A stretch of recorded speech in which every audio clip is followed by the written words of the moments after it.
Welcome to the Pantheon Plus Rewind.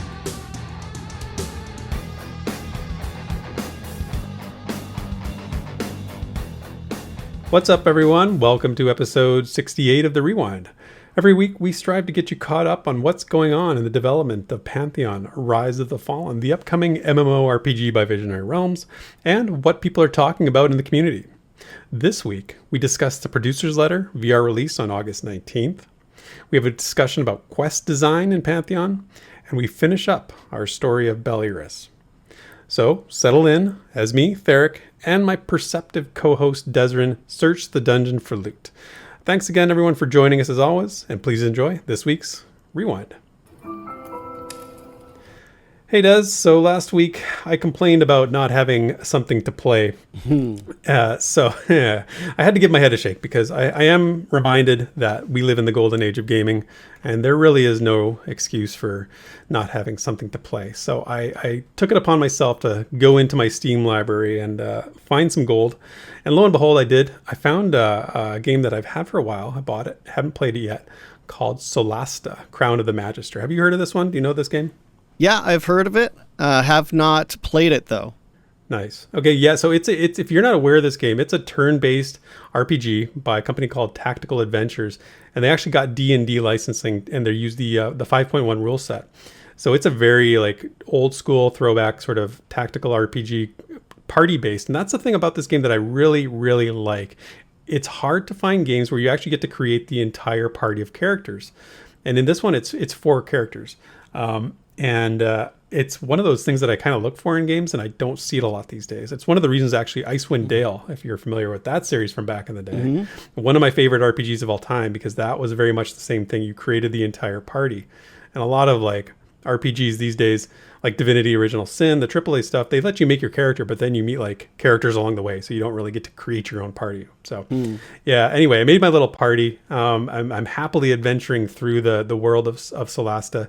I really like it. It's a fun game. The mechanics are super solid. The character creation is it feels like you're playing D&D. It's fun. I have a few complaints about the writing in a little parts is a little hammy, a little cheesy. But graphically, it's pretty good. There's some character models. It's not a AAA game. You can tell it's not a AAA game. There's little, some polish that could have been done a little more on the character models. But honestly, if you're into like old school RPGs, create your own party and D&D based, this is a really good game. I'd strongly suggest going out and checking it out. But so I've found a good game to play. What have you been playing this week? What are you up to, Des? Gaming wise, I've not been super committed, but I am still going through my replay through Final Fantasy VIII, which is a real classic for me.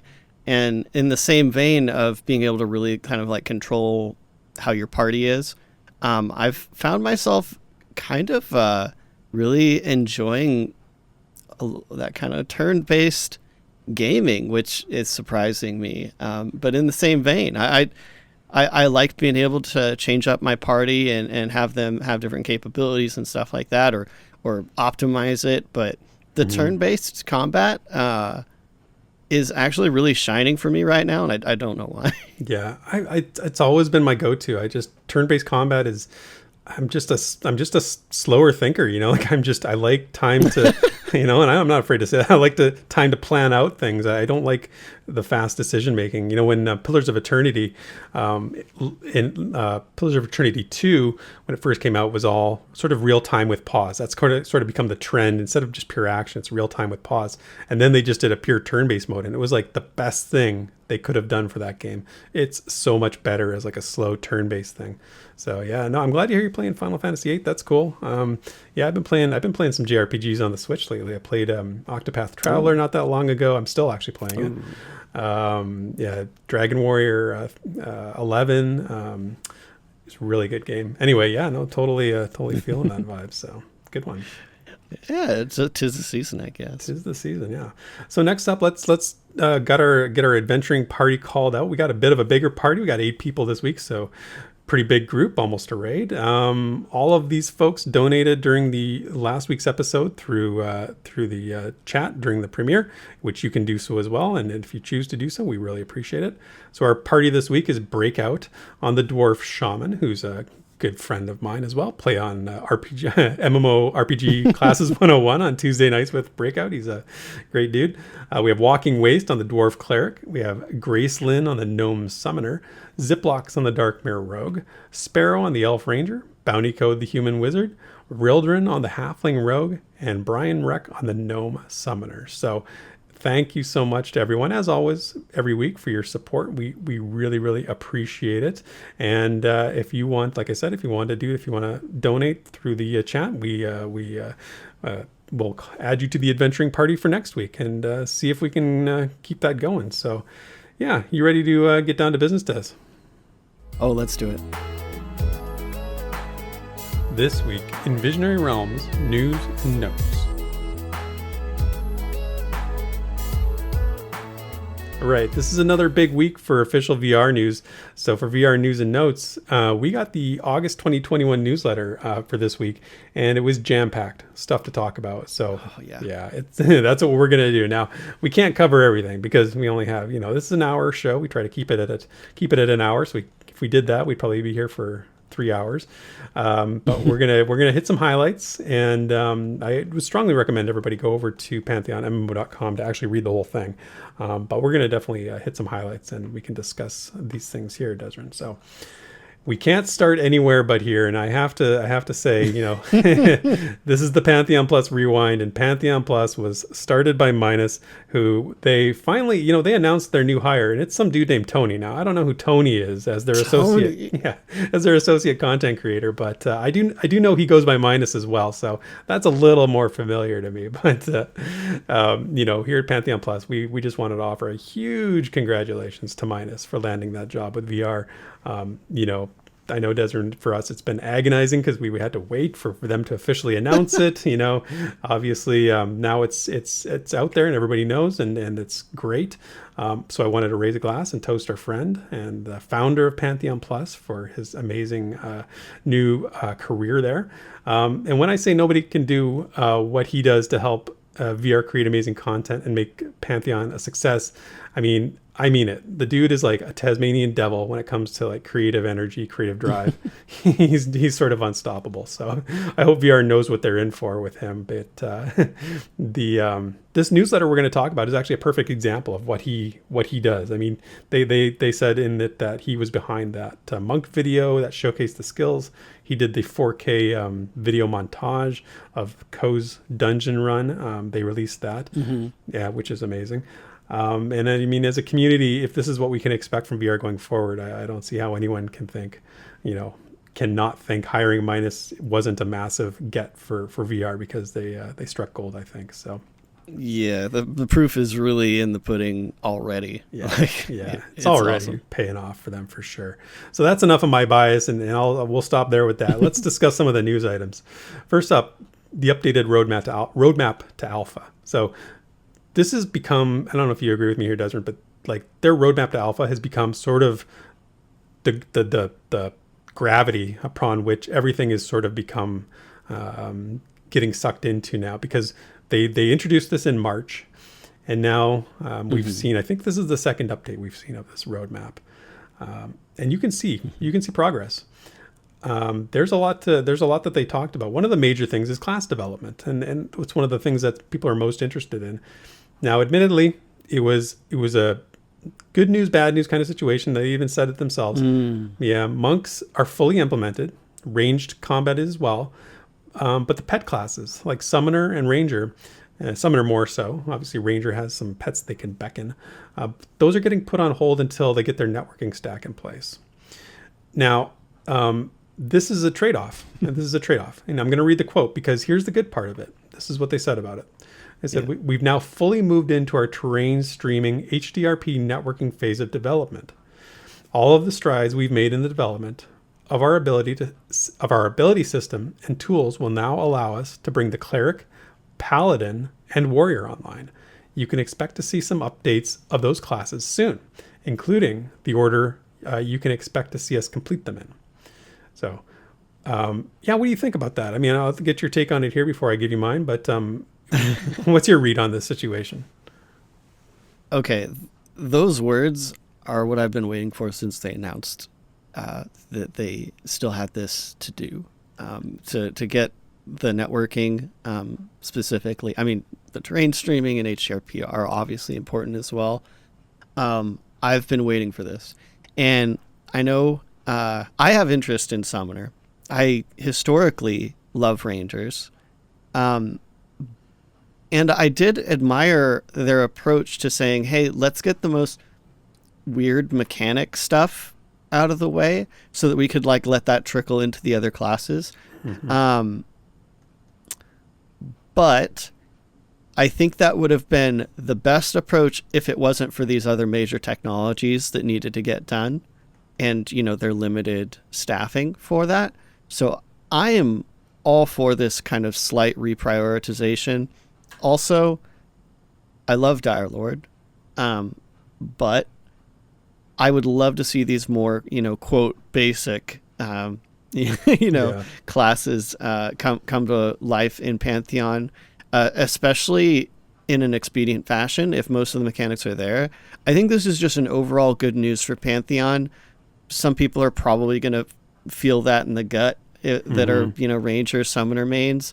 But just be real. They're complicated classes. You want them done right. And I think having the other technology ahead of time, like terrain streaming and HDRP, he clearly said in the newsletter that aesthetically it's going to improve Pantheon. And let's just be honest with ourselves. Aesthetics bring in people. Yeah. And I want to see this game succeed. I have been Pantheon Druid patient, I think is what we made up. Pantheon Druid patient. A new level of patience, if you will. So much so that I'm like embracing being the last. I actually hope Druid is the last class. Oh, wow. Nice. And it's just because I want the game to be solid. I want the mechanics to be in place. And I'm confident that it doesn't mean anything negative for my class. It's not like a stake to the heart of, you know, a Ranger. It's just saying it's going to be a bit longer. Yeah. So overall, I'm excited about this so much. Yeah, they need to bring in, they need to have more of the class types in for further testing, I think. I mean, Cleric, they need another healer, right? Shaman is the only healer that's really online right now. They need more tanks, being the Dire Lord being the only one that's really online right now. So they've got Cleric, Paladin, and Warrior now on the horizon, which I think is huge. I mean, as much as I'm selfish and I'd love to see the Ranger, there are other DPS classes in the game right now, you know, at least the classes are able to be played in some form. So you got Wizard online, you've got, you know, Monk, so to speak, you got Rogues. So they need to have more archetypes available if they want to move forward.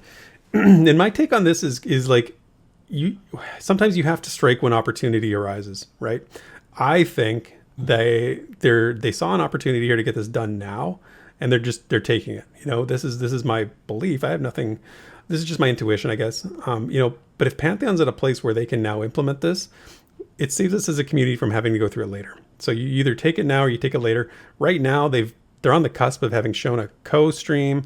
They've got, you know, Minus in there doing this excellent content creation.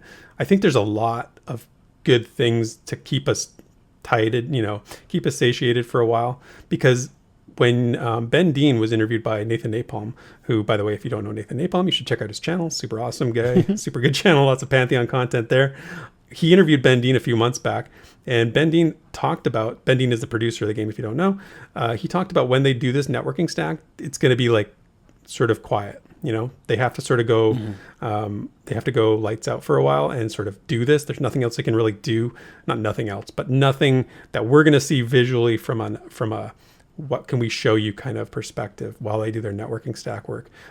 So I think that this is the opportunity. So I think as a community, we need to kind of brace ourselves for maybe that being on the horizon a little bit. So Yeah, I could be wrong. I could be wrong. Maybe they've found a way to shorten it. Maybe they found a way to they've got a plan in place for content and how they're going to keep us updated while that's going on.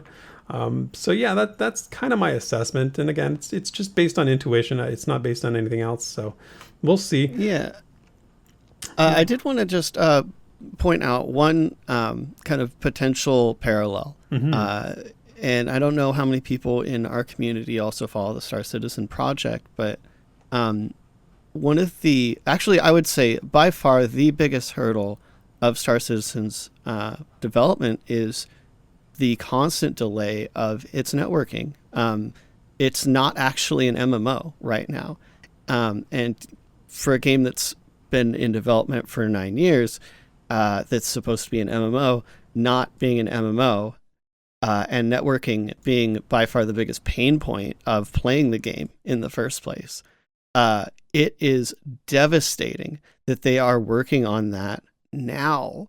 I mean, they've been working on it for years, but I can't stress enough how big of a deal I think it is that they want to get this done before, potentially thousands of new people start coming into the community, and especially before alpha. But I just want to say, I think the sooner the better for networking, especially if it's as good as it sounds like it's going to be, and potentially, breakthrough industry-wise even. Yeah.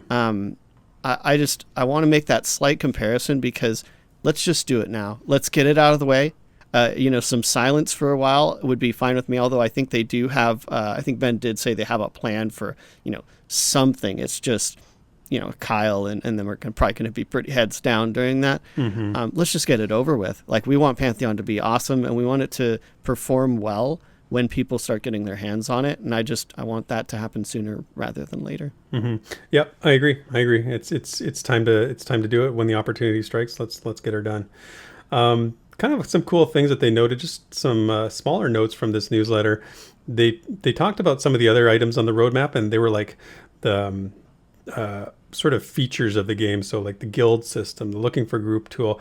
So they approved a bunch of designs for some of these features. So the guild system and the associated guild management tool was approved the design was approved. The banking system design was approved, and like I said, the LFG tool design was approved. So when I hear like design approved, what that means to me is like now you can start building it, and now you can start developing it. I'd like to see this in the future. I think this is one of those things that they could actually use during this, maybe the networking stack being done, and talk about how they're building it, what their plans are for this. This would be something I'd be interested in. Which of those three, like the guild or the banking or the LFG tool, which ones sort of interests you the most? Oh man. So it depends on the phase of development.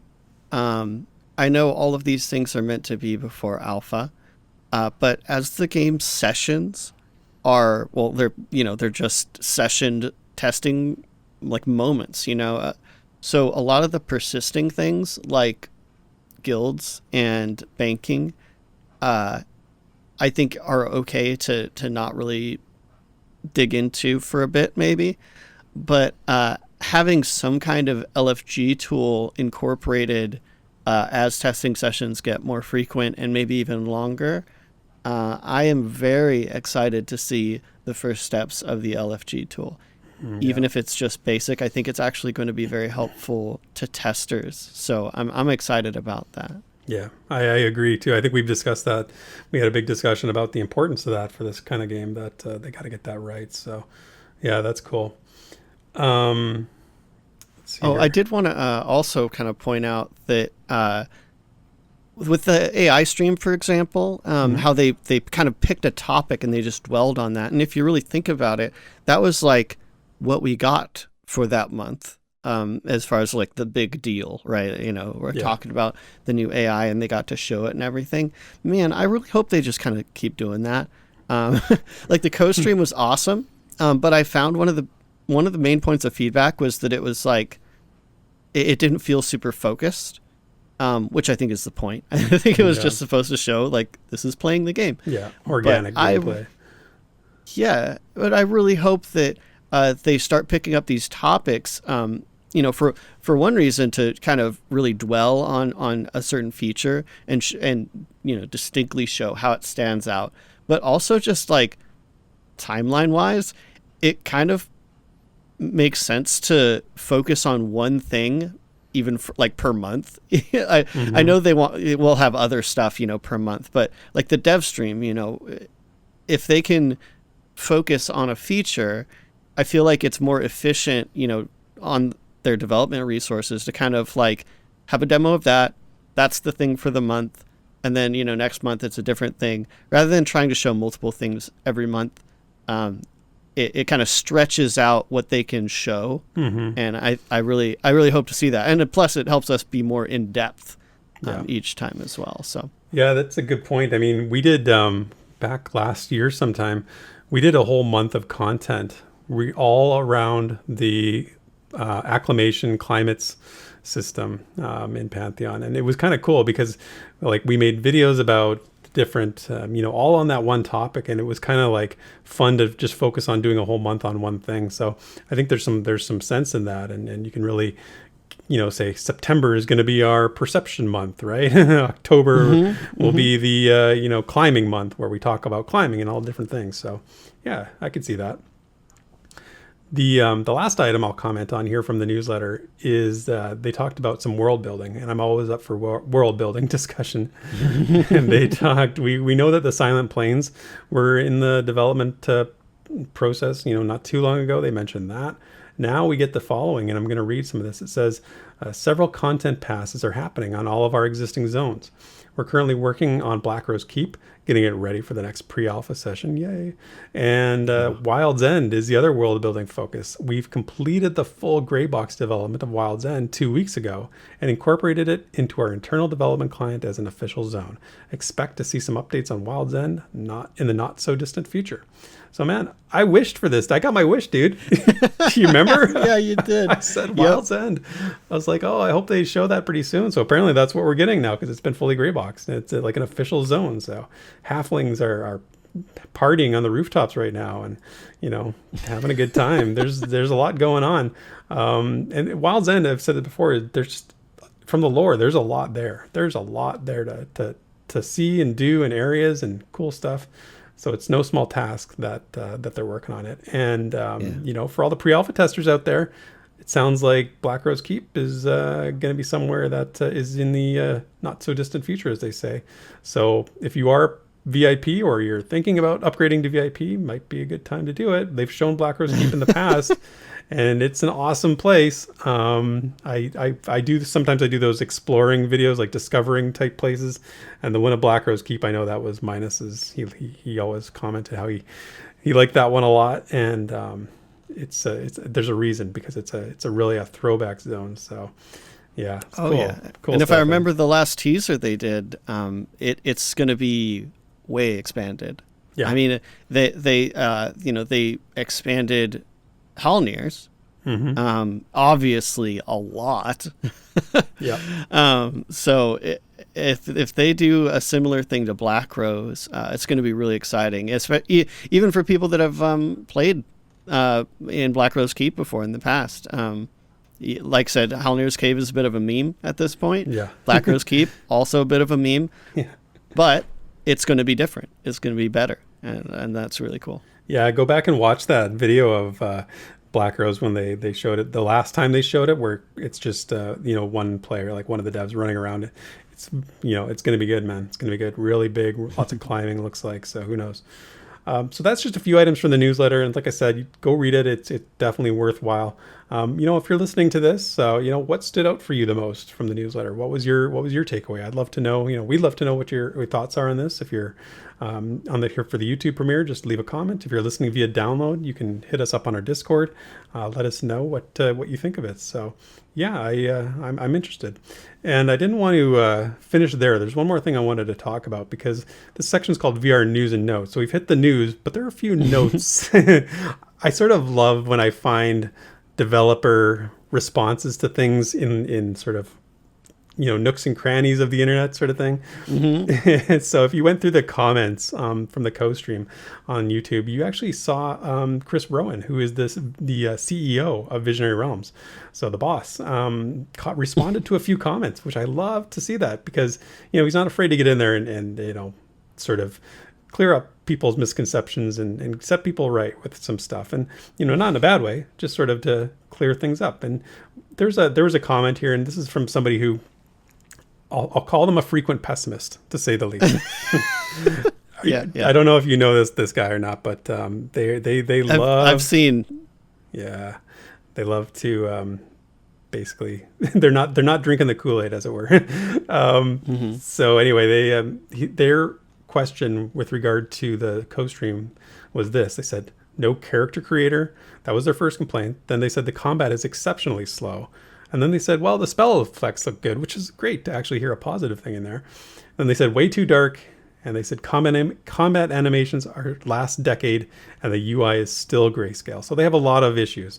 But Chris Rowan responded. He said, number one, gameplay is first, and this will come later, talking about the character creator. He said, in response to the combat being slow, he said it's not that slow when you're playing it. This response was really good, because I've played Pantheon. I can tell you it doesn't feel slow when you're playing it.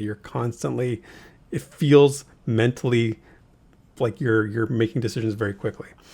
Maybe the animations are slow, maybe the physical pace is slower, but it's not slow from a mental standpoint.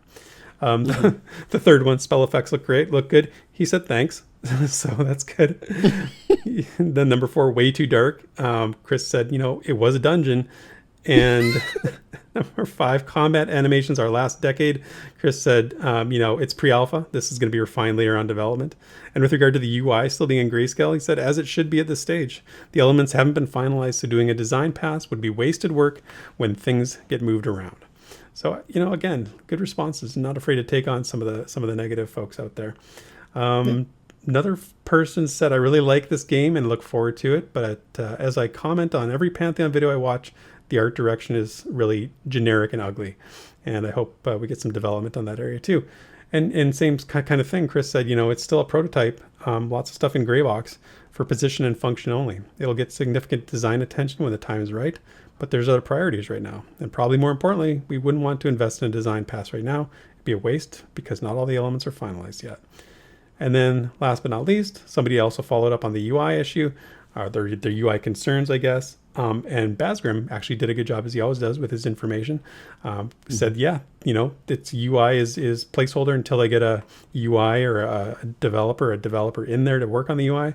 And Chris confirmed that. He said, until all the functionality and elements are finalized, even with a UI designer on board, it's too soon to finalize it. So, just good clarifications as always from the devs. Yeah. So happy to see that. And that's it for this week's VR News and Notes. When the Pantheon community speaks, we listen. So let's dig into the forums and fan projects to see what the discussion's all about. All right. For the community discussion this week, we've got a thread by Renathras from the forums titled Quest Design, How a Little Thing Can Make a Big Difference. Now, the thread itself has a few longer posts, as happens often in forums. So for the sake of the podcast, I'm going to try to condense it a little bit. So I would encourage anyone that's interested in the topic to go ahead and check it out on the official forums. As usual, we'll have a convenient link in the description. Anyway, the original post is basically criticizing, as Renathras puts it, the collect 10 bear asses quests. Those bear asses. Those are such a pain in the ass, if you will. There's so many great quotes in this. Really, you got to read it. But he's kind of criticizing them for being pretty dull and repetitive without really connecting the players to the world. However, they do note that the items aren't, that if the items aren't quest only, but are simply normal items, you could use them for, say, crafting. Which makes them feel a lot more appropriate, especially if you could potentially make the same items that the NPC is looking for at some point as well, so it feels less arbitrary. They also note that some more specific quest-only items could still exist, but they should just be saved for more special things and not be the norm. So it's kind of calling out that stereotypical quest that we see, I mean, like what, hundreds of times probably in your typical MMO? The laziest design possible. Yes. Well, yeah, and the great thing about this conversation, because I did get some messages from both sides here, I do like that he doesn't just say these are bad. He says they don't make sense, which is a different kind of argument.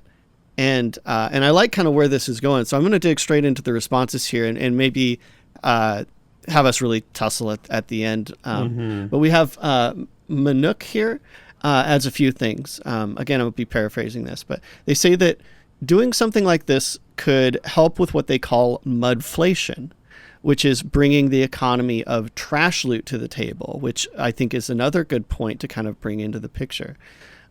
Basically, what it sounds like Manuk's saying is that perhaps there shouldn't be much vendor trash in the first place, but instead make a lot of the drops usable somewhere, be it for like crafting or, as Renathras puts it, a lot of them could be used for quests.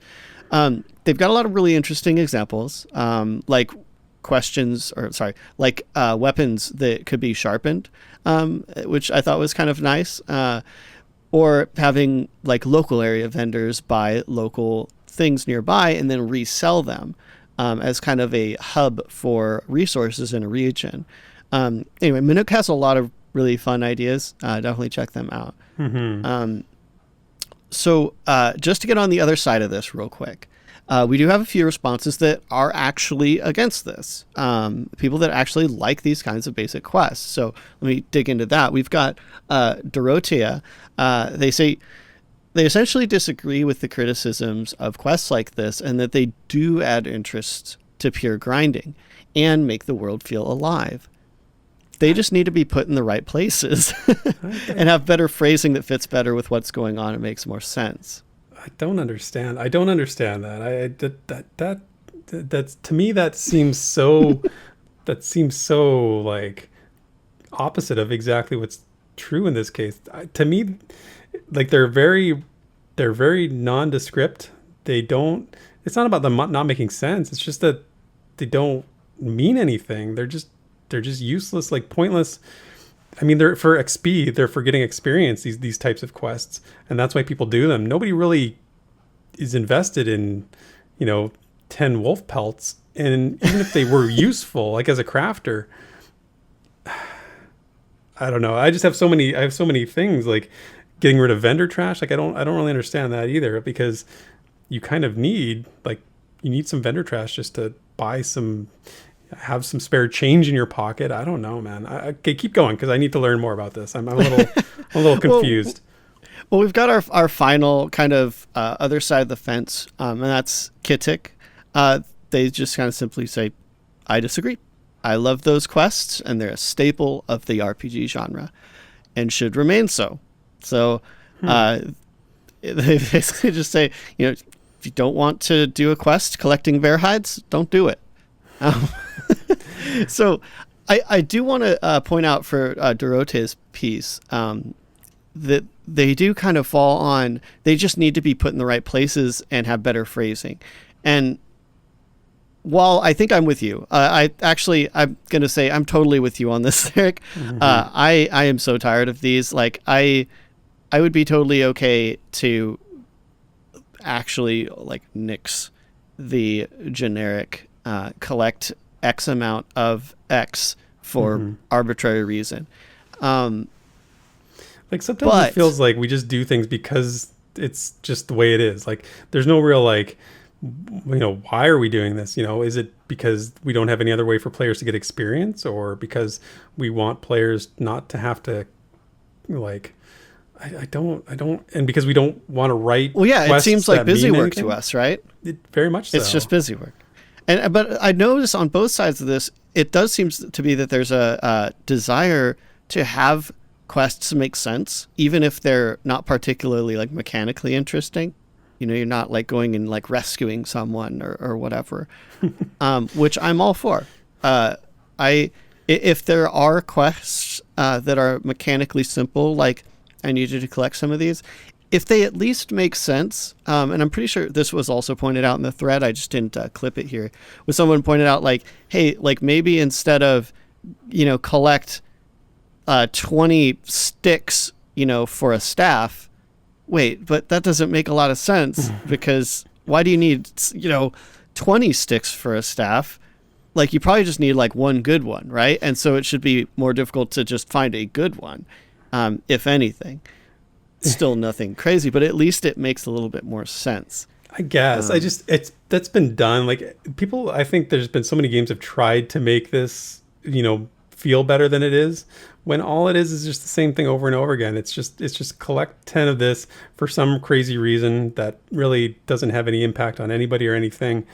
And do this. Like I love when we play Lord of the Rings online. I love that game. It's fun. But you should never kill anything in Lord of the Rings online unless you have a quest for it, because there is a quest literally for everything in that game to kill 1 million of them. And like it's such a disservice. Like it just bugs me because it feels like they're just out of ideas and they're just trying to keep us busy for as long as possible before we realize how bored we are and stop wanting to do this. Like it feels like a disservice to the game. If you're putting in the work to write this awesome lore for Pantheon and the world, having Jeb send us out to collect 10 bear butts, man, it feels bad, man. Feels bad. Yeah, like I said, I think I'm more on your side. However, one thing that I did want to kind of present to the conversation is that this is all kind of under the same impression of what we've been living with for a long time, which is that quests are the way to progress in a game. Now, if, collect 10 bear butts is in Pantheon, but the quest doesn't, give you a shot of XP, the reasoning for it being there has to be somehow different. Like, if, collecting bear butts to make, let's say you take it to a tailor NPC, like an NPC that actually sells, tailor supplies and stuff like that. And, every time you bring them a certain amount of this material, that they actually like make you a okay little, piece of armor. Like, yeah, I could get behind that. That feels different, right? I could get behind that. That you're exactly right. I like where you're going with that, because take the XP out of it and make it something that you're doing for a purpose. It's not something you're doing just because you want that XP hit off it, and you don't, that's how you're getting your XP. Make it purposeful. Make it useful. If it's a piece of armor or something you're going to get out of it that you can't use, then you're not going to do it. So yeah. I think that you said the word that I was going to throw in, and that's purpose. And I think that's what a lot of people, even people that aren't really used to the MMO genre, I actually have a friend that I talk to about this a lot that struggles to get into MMOs because they feel like everything that they do doesn't affect the world at all. There's no real outcome. It's just, it's all in their own little bubble. And what I'm trying to put forward to this person, and I guess everyone listening, is if there is purpose, it feels different. And so what my golden hope on the questing side in this fashion would be is that if there are quests for gathering materials, gathering, whatever, there needs to be some sort of evident outcome. If there is a village in one of these zones that is saying, hey, we need to collect spears from these bandits to fight back, this invasion. And if while, that quest is available, you're seeing guards occasionally, kill, something that's coming at the town over and over again. And then let's say after you've finished the quest, the guards have spears. I can see that. It feels like you did something there. Yeah. And that that's infinitely more complex to rig up. But one of those, in my book, would represent 10, 20 silly quests that I don't care about, right? 100%. That's great way of putting it. It's so much more valuable. It's so much more worthwhile to have one of those as opposed to 100 meaningless fetch quests that are just templated in and put no work put into them. Just have some respect for your game and don't try and do these things just because they're in other games like this. So I like the direction of that conversation. And by the way, I found the name for this episode. It's Bare Butts is apparently now the name of episode 68 of the Rewinds. Oh yes, Bare Butts and newsletters. That's right. Perfect. I love it. Oh man. Well, this is a great conversation. Everyone, please jump into this thread. I think there's a lot of amazing ideas that can come out of this and a lot of great discourse. Because obviously some people are attached to this quest type. So maybe we can find a nice middle ground where they feel fulfilled. And, on our side, we feel like quests actually mean something and that they're just not filler anymore. So let's kind of bring that up. I think it's awesome. But before we move on, we've actually got a few little community things here. One, we've got a new introduction posted on the forums by, let's see, this would be last week when this airs. But this is going to be by user Sylvaina. Hopefully I pronounced that correctly. They've been following Pantheon since 2018 and finally feel comfortable pledging. It looks like they're really looking forward to the world of Terminus and kind of the pace of play, exploration. They mentioned role play as well, which I'm like, yes, nice. More role plays. Yeah. So we've got elves, gnomes, halflings, and Archai on the list of races that they want to try. And Summoner sounds to me like their kind of main class interest, with Druid, Shaman, and Wizard following after. So, kind of a funny time for them to, join up. There's a little bit of irony there, right? The Summoner and what we talked about earlier. So, hey, man, I'm glad that they made the choice at this moment before the newsletter came out, maybe. But no, I just joke around, obviously. Yeah. Well, either way, welcome to the community. I don't know if you'll find this. I love seeing the 2018, seeing people that are coming in, more recently is awesome. I've even seen a few people coming into our Discord, shameless plug there, that are like, hey, we've been lurking for a while. If you come about hearing this, feel free to join a community. It makes all the difference. It really, really does. So, Hello, Sylvaina. Welcome to the forums. Welcome to Pantheon. Yeah, I've said it before. One of the advantages of Pantheon is we have all this time to build community before time, right? We don't have to jump into a game where you're like, oh, hey, I don't know anybody. This is the golden time to make connections and get immersed in the community. So welcome, Sylvaina. All right, and we've got some more lore or fan fiction, I should say, but or we should call it lore plus. Yeah. I think it was Benonai that suggested that. He called it lore plus. I love that. And so we've got Crowsinger has got chapter 8 of In the Sway of Storms. And Benonai, speaking of, has interestingly enough thrown together some lyrics for a song. It's called Across the Sea. There's no audio version yet.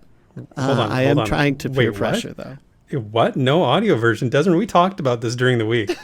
I was expecting a song here. You teased me you said, I might do something about that. So I asked Benonai in Discord, and he informed me that he was considering putting a song together. And really, I just don't want to, I don't want to steal his thunder. That's all. It has nothing to do with me not wanting to sing on a podcast. I see. Okay. Well, maybe we can get Benonai on to sing his song for us. Maybe we'll have to do something about that. But if he doesn't, maybe I might have to apply a little more pressure to you, because I've sung minus rapped. It's sort of a rite of passage, but I'll let you off the hook for now. If it comes out as a shanty, I will absolutely put that together. Oh, I see. I will claim it now. Okay. No pressure, Ben and I. You do what you want to do, but once you get a tune in there, I might actually try to do this if it is a rite of passage. Yeah, Ben and I know you listen to this. Make it a shanty. Make it a shanty. I will come. I will pay you a nice sum of money to make it a shanty. It is called Across the Sea. There you go. Okay, so lastly, this is actually kind of exciting for me as well. We've got what I think is a new face in the Pantheon fan fiction section. The user's name is Byproducts, and they posted a thread story called Tiryn Grovefinder, Chapter 1, Iron and Bronze. So be sure to check that out, and welcome them to the fan fiction section. It's super awesome to see new faces in there. Yeah, that fan fiction section for a while now has been Crowsinger and Benonai going back and forth, and now we get a new person in there writing fan fiction. I love it. I think Byproducts is I think they're on the unofficial Discord as well. I think I see them chatting there once in a while. So if you know Byproducts on the unofficial Pantheon Discord, stop in, say hi, check out their fan fiction. Tiryn Grovefinder is a great elf name, by the way. I might have to tuck that away and use that at some point. That's a wonderful name. But good on you. I'm glad to see some new people. Yeah, absolutely. And that actually does wrap it up for our community search and discover. Mail on a Sunday? That's right. Let's check the mailbox. All right, so now we're in the mailbox, and we have two questions this week. One is from a friend of the show, Xanaphel, who is a frequent listener, and I think one of our pledge giveaways one time. Anyway, their question was, what amount of UI customization are you hoping to see on release or after release? So this kind of actually goes back to what I mentioned earlier with regard to the placeholder UI we're seeing in place right now. So it kind of leaves the imagination open to, what, because I think everybody has a different idea for the aesthetic of their UI. I'll be perfectly honest with you, Desmond. Like, I see the UI that they show in these streams. I would be fine if they left it the way it is. I really would. It's very functional to me. Like, it's not fancy. It's not all, pretty and stuff like that, but it doesn't get in the way of the game. And I think that's what I look for in a UI. I don't look for, a lot of bells and whistles necessarily. I like my UIs to be very clean, very sort of straight edged, I guess. It's maybe a way of putting it. So I think that's why the one that they're using right now actually appeals to me. Obviously, like Chris Rowan said, it's just placeholder, and they're gonna get that's later in development. So what type of customization do I hope to see on release? I hope that they leave it as basic as possible, and with a few things you can sort of change here and there. I wouldn't want to see big sweeping what's the word I'm looking for, like not a mod, but like a UI skin, I guess. I'm not looking for anything like that. What about you? Well, you see, on the other side of the fence, there are people with more class and distinct taste. Wow. Nice. No, I heavily come from a background in EQ2, which I stand behind as one of the best stock loadouts of UI in the genre. It matches the aesthetic of the game very well. The borders are very simple, but there is something about them that actually blends very well. They did have some kind of fanciful features, like the letterbox, which I thought was funny. I never used it, but it also matched the aesthetic of the game. However, the biggest thing that sticks out about EQ2's UI is how ridiculously customizable it is right out of the box. It would be a huge bonus to me if even a portion of that amount of customization, but also kind of it shouldn't pull your eyes towards it, and it shouldn't be too artsy to me. I'm not a huge fan of a lot of frills on UI elements. Just enough to kind of blend it into the game is good enough for me. So while obviously I'm going to love Pantheon one way or another, but if there's an element in the UI that I can't move, no. Yeah, that's a good point. Moving things around is something I wasn't sort of thinking along those lines, but yeah, definitely like Yeah. the ability to reposition things and scale and do kinds of stuff like that. Like, Yep. I say I don't want a UI skin, but then Lord of the Rings Online, I was looking desperately for a UI skin for that game. So, Well, in that case, I mean, you're trying to clean up a centuries-old UI. Yeah, At least that's what it felt like to me. before 1080p was a thing, apparently. Yeah. So I totally get that. But I think the two biggest things to address the question at hand is, as far as UI customization, as long as it's fairly clean, not too cluttered. But the biggest thing for me is stuff being able to move every element, and scaling every element. Insanely important to people like me. I really need to make sure that elements are large enough to see, even if it might not look good to someone over my shoulder. I got to be able to, see those group bars, read those group bars, icons, et cetera. So scaling is a massive deal to me. Post-release, I don't really care if those two are in. Post-release, it's whatever. Yeah. I think when they get to the phase of development where UI becomes a thing, we're going to get all kinds of crazy discussions going on, because people are very opinionated about this aspect of MMO development. Yeah, and I will say this is a redone UI already that we have. I do remember them going over that. Hey, here's some of the new UI stuff. I know Chris says yes, this is our pre-alpha, but it is not the first iteration technically. That's true. So and I'm not a huge fan of the color scheme, if I'm 100% honest. I know they're going for that silver and blue. Is their kind of motif at this point. I hope it's toned down a bit. It needs to be a bit darker to me. It's just a little too, pops out a little bit too much. But that's more of a artistic direction thing, and might be beside the question. Fair enough.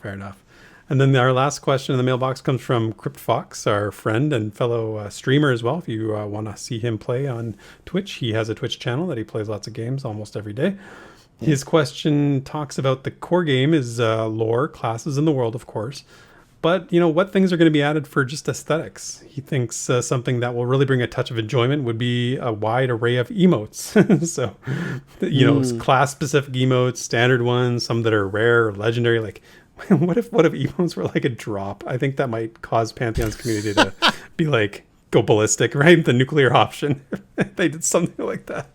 I get what he's saying. I like the idea. I'm not like saying it's a bad idea. I'm just saying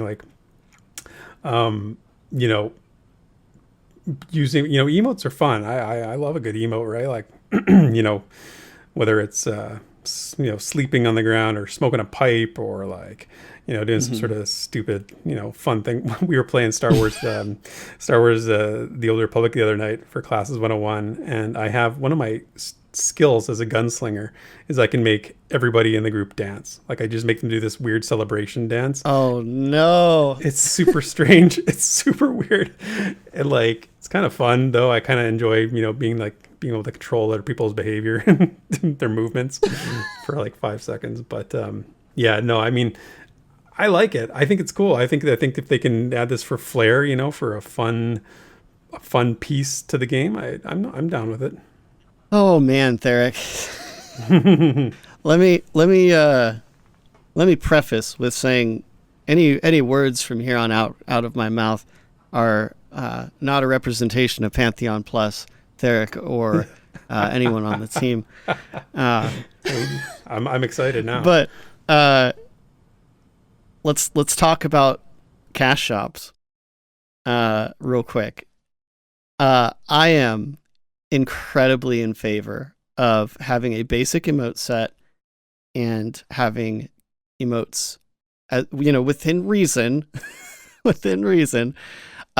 be on a cash shop. I think they're one of the few things that are incredibly sellable, but also have the least impact on the play experience. I like I said, I do think a set of basic emotes should absolutely exist, like everything you'd expect. A racial dance, as everyone really wants, right? Mm-hmm. But I think they're incredibly subtle. Like you mentioned, sitting down and smoking a pipe. Mm-hmm. That's really like immersive, but that takes some dev time. That's a pretty intense emote as emotes go. But dude, I would slap down some bucks for that. Wow, interesting. Mainly, I just want to have other ways of supporting the game in small fashions that can slightly improve my gameplay experience without detracting from others. And I think emotes are one of the very few things that fit that bill.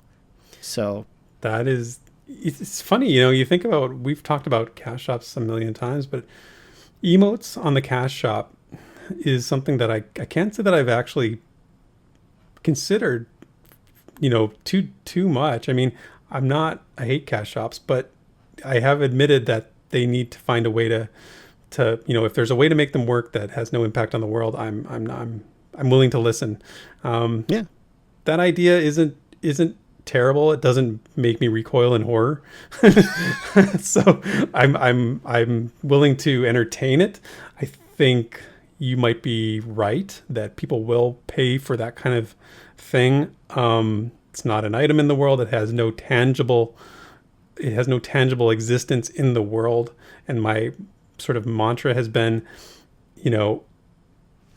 everything you have in the world should be obtained in the world through doing things in the world. So an emote is not something that I think that Pantheon community would be way more upset if emotes dropped from bosses as opposed to like a shop that sold them as, like you say, for whatever amount of money.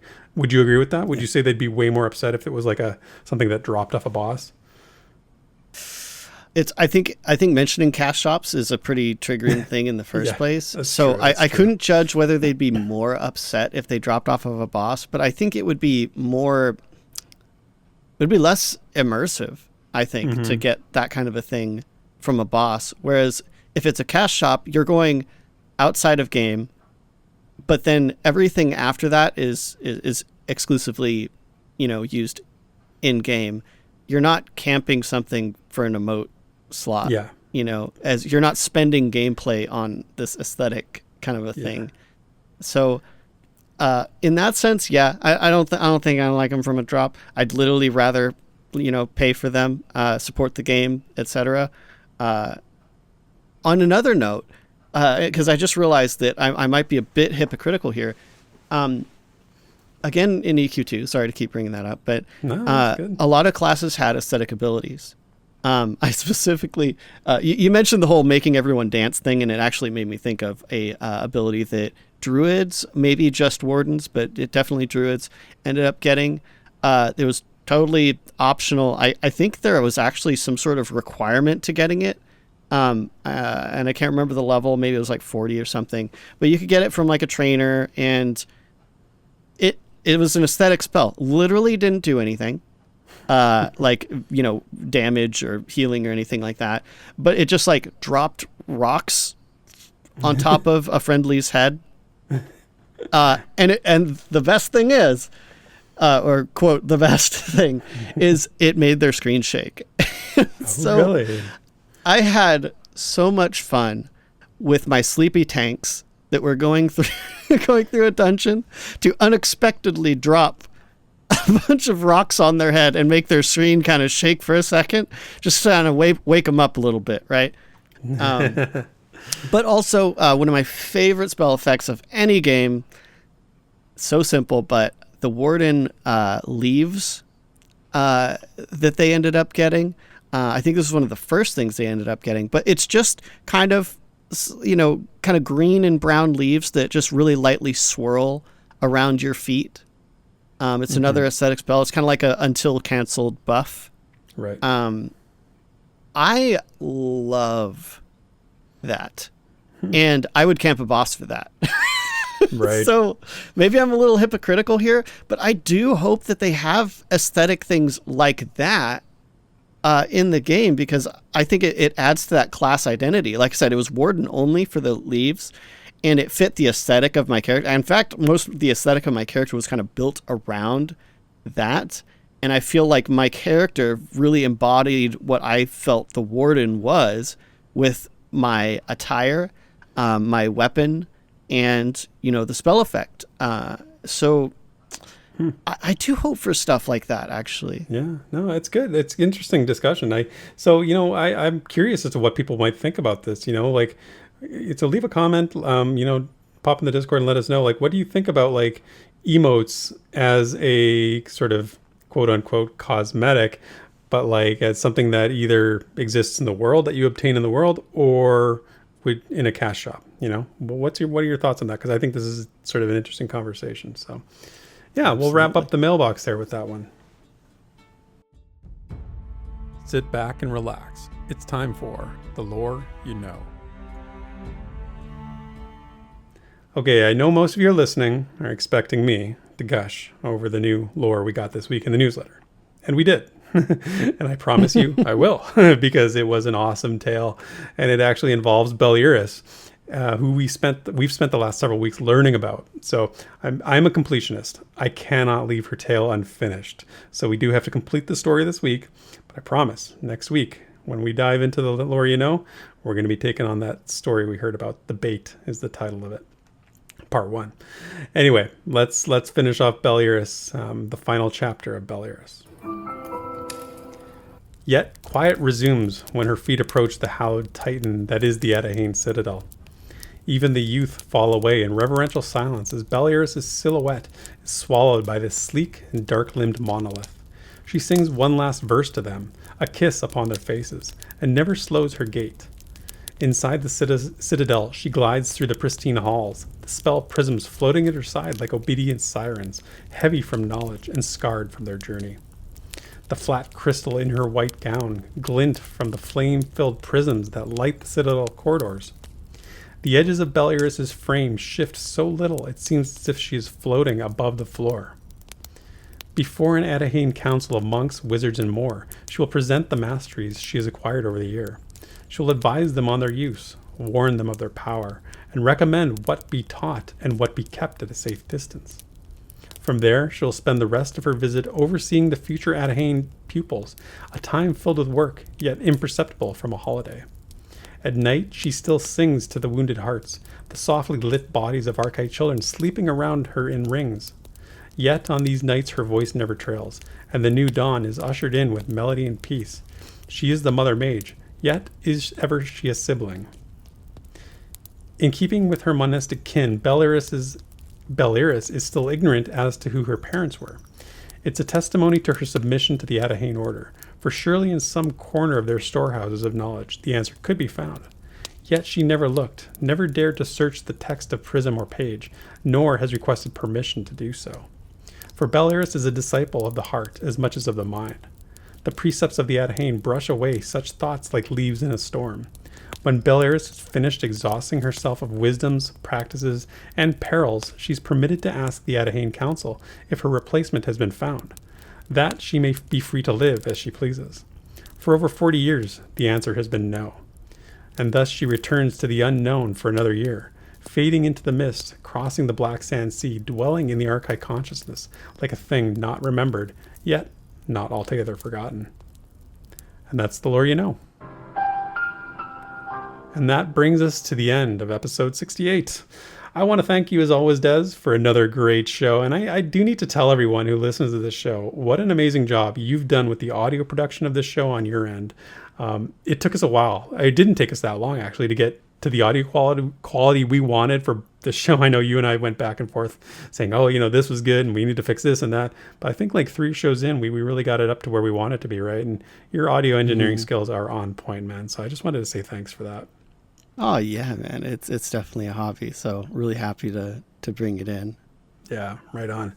So as always, thank you to everyone for hanging out with us today. If you would be so kind as, of course, to leave a like on the YouTube video or a rating on our podcast platforms of whichever one you use. It does help the show grow. It helps us get discovered by new potential Pantheon fans and grows the community. So everyone, have a great week. See you, everyone. Thank you for listening to this week's episode of the Pantheon Plus Rewind. Pantheon Plus is not affiliated with Visionary Realms. Be sure to check out our Twitter, Twitch, and YouTube channels under the name Pantheon Plus. You can follow Theric at Pantheon Theric on Twitter, and Desrin at DesrinDoes also on Twitter. And you can stay up to date with all things Pantheon at www.pantheon.plus. Until next time, cheers, and thanks for listening.